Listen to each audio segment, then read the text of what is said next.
इनके शोहर एक ऐसी नशे की लत में लग गए कि इन पर वो तशद्दुद करना शुरू कर दिया और आखिरकार इन्हें फिर उसने डिवोर्स दे दी। 10 सालों में यकीन माने कि कोई एक दिन भी ऐसा नहीं था कि जब उसने आके घर में लड़ाइयाँ करना, फितने फसाद करके मार पीट करना बच्चों के सामने। इस तरह की बच्चे कभी मेरे कहाँ पे छुपे रहते थे, कभी कहाँ पे छुपे रहते थे। उसके बाद ये हुआ कि उसने जब डिवोर्स फाइनली दे दी मुझे, अम्मी के घर गई, वहाँ पे कुछ अरसा रही। वहाँ से फिर मैं लाहौर आई। लाहौर आके मैंने जॉब करना शुरू कर दी।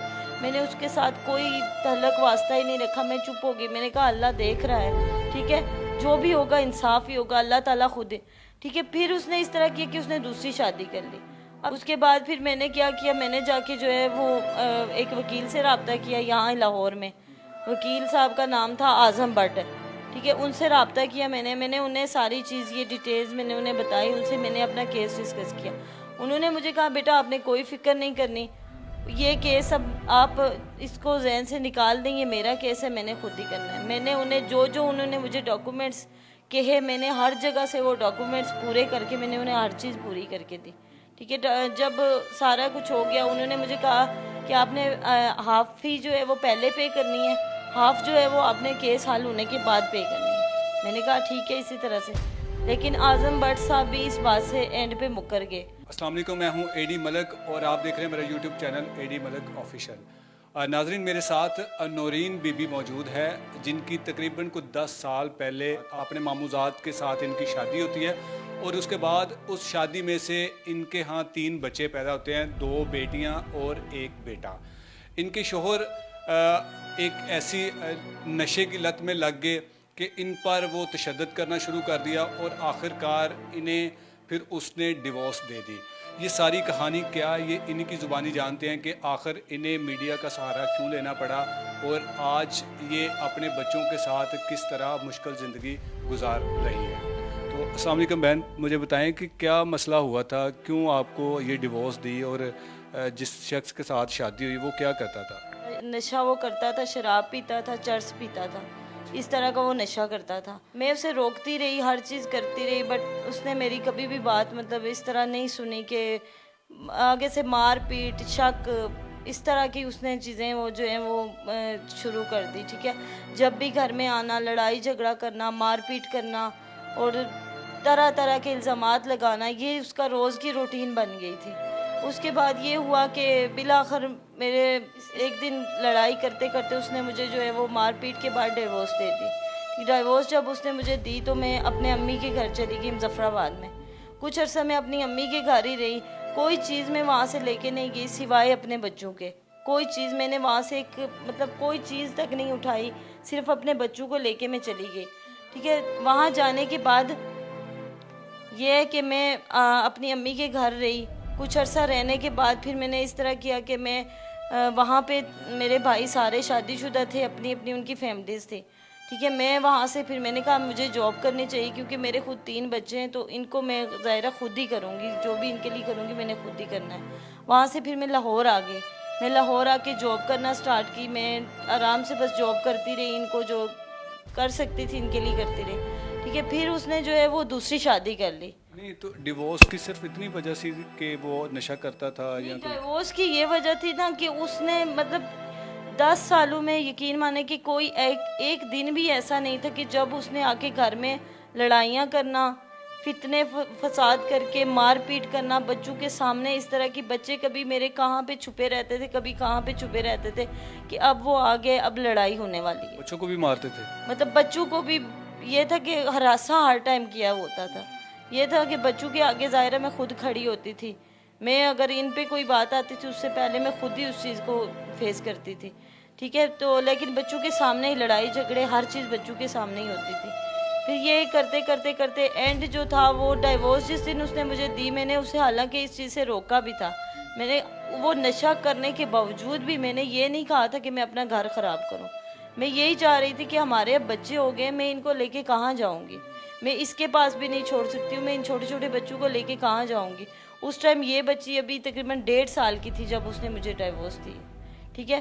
उसके बाद ये हुआ कि उसने जब डिवोर्स फाइनली दे दी मुझे, अम्मी के घर गई, वहाँ पे कुछ अरसा रही, वहाँ से फिर मैं लाहौर आई। लाहौर आके मैंने जॉब करना शुरू कर दी।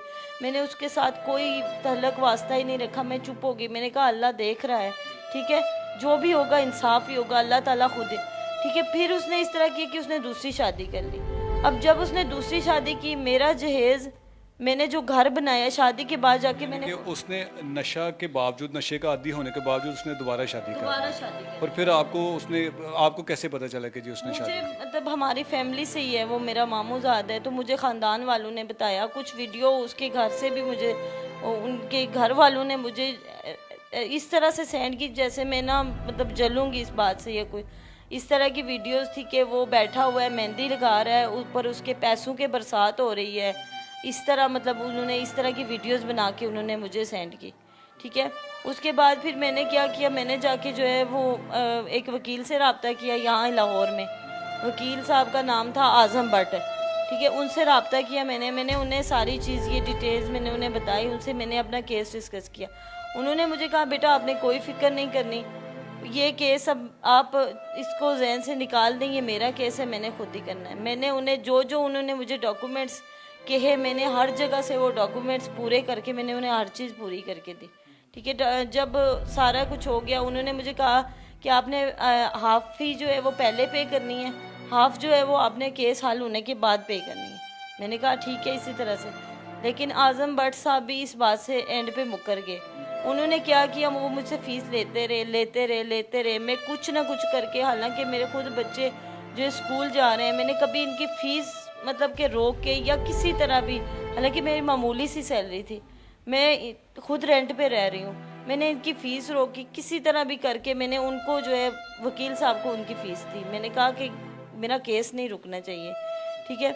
तो आखिर पे आज़म भट्ट साहब मुझे क्या कहते हैं कि मैंने उन्हें कहा कि सर 8 महीने हो गए केस मुझे दायर किए हुए, तो अभी तक ना एक दफ़ा वो बंदा यहाँ पे कोर्ट में आया है, ना कोई उसकी तरफ से कोई आया है। मतलब ये किस तरह का केस है कि खाली मैं ही लड़े जा रही हूँ, कोई और तो है ही नहीं इस केस में दूसरा बंदा। आपने वो केस किया था कि बच्चों का जो खर्चा होता है वो मिले? मेरा हक महर, मेरा जहेज सारा वहाँ ही पड़ा हुआ है, जो मेरे माँ बाप ने मुझे दिया था, वो टोटली सारी चीज़ें वहाँ ही हैं। मेरा खुद 5 लाख हक महर था, वो भी मुझे उसने कोई चीज़ नहीं दी। उसके बाद बच्चों का जो 3 साल खर्चा हुआ है, वो उसने मुझे कभी 1 रुपया भी नहीं दिया। मैंने खुद ही जिस तरह करके मेरे भाई मुझे सपोर्ट करते रहे। मैंने वकील साहब क्या कहते हैं कि जी डॉक्यूमेंट्स? अब वकील साहब ये कह रहे हैं कि जी, मैंने कहा जब मैंने उनसे इस बात पे जो है थोड़ा मैंने उन्हें पूछा कि सर मुझे ये बताएं कि 8 महीने से वो क्यों नहीं आ रहा है, ना वो के अदालत आया, इतनी डेट्स आप कहते हैं गुजर गई हैं, अदालत वो आज तक नहीं आया।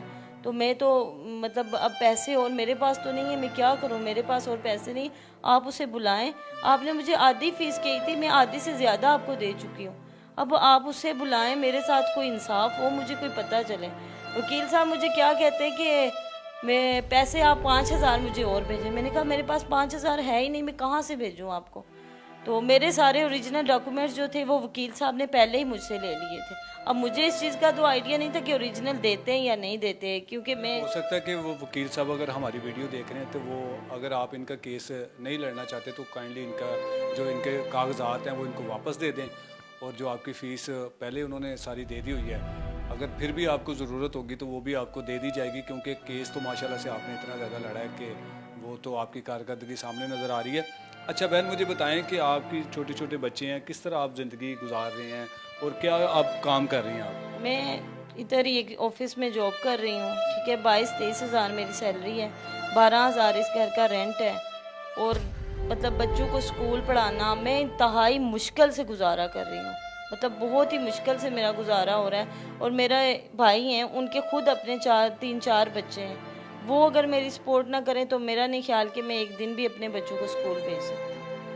अच्छा, तो बहुत सारे लोग आपकी वीडियो भी देख रहे हैं और आपका कोई रब्ता नंबर जो जिससे कुछ लोग आपकी मदद करना चाहें, वो कोई आपका नंबर है जो हम अपनी वीडियो में दे सकें ताकि वो आसानी से आपके साथ रब्ता कर सकें? जी मेरे पास नंबर है। जी बिल्कुल, इनका जो नंबर है वो हमारी स्क्रीन पर आप देख रहे हैं। अगर आप इनकी और इनके बच्चों की मदद करना चाहते हैं, क्योंकि बहुत सारे लोग ऐसे होते हैं जो ऐसे लोगों की मदद करते हैं, और ये वो सफ़ेद पोश लोग हैं और जिन्होंने काफ़ी अरसे से हमारी वीडियोस को देख रही थी और फिर इन्होंने आखिरकार ये फ़ैसला किया कि मुझे भी सामने आना चाहिए और मीडिया पर आकर अपना दुख जो आपको बताना होता है, ये आसान काम नहीं होता, ये बड़ा मुश्किल काम होता है। तो हमारी ऐसी बहनें जो इन मुश्किलात का सामना कर रही हैं और जो हमारे जो वकला साहबान हैं जो कि बड़े बड़े दावे करते हैं, और हर जगह तो आपको पता है कि सब पाक नहीं होती, बहुत सारे गंदे लोग भी होते हैं। तो उनसे भी गुजारिश है कि आप इनका या तो केस लड़ें या फिर इनके जो डॉक्यूमेंट्स हैं वो इनको वापस कर दें, ताकि ये कोई और नया वकील अपने लिए कर सकें।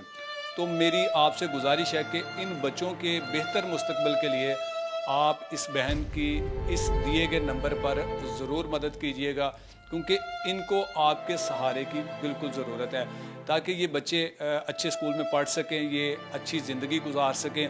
इस घर का 12,000 रुपये ये रेंट देती हैं और 22,000 रुपये इनकी टोटल तनख्वाह है।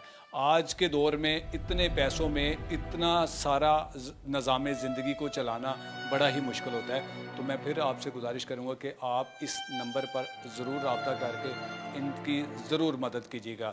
और अगर कोई इन बच्चों के अखराजात को उठाना चाहता है, इनके बच्चों की स्कूलों की फ़ीस को वो अपने ज़िम्मे लेना चाहता है, तो वो भी इनसे रब्ता करके इनके घर भी आ सकता है, सारा कुछ चेक कर सकता है, इनसे मिल सकता है। फिर उसके बाद जितनी हो सके आप इनकी मदद ज़रूर कीजिएगा। लेकिन जो लोग तंग करने वाले हैं, उनसे मेरी गुजारिश है कि आप इस वीडियो से दूरी रहिए तो अच्छा होगा। इसी के साथ मुझे दीजिए इजाज़त। अल्लाह हाफ़िज़।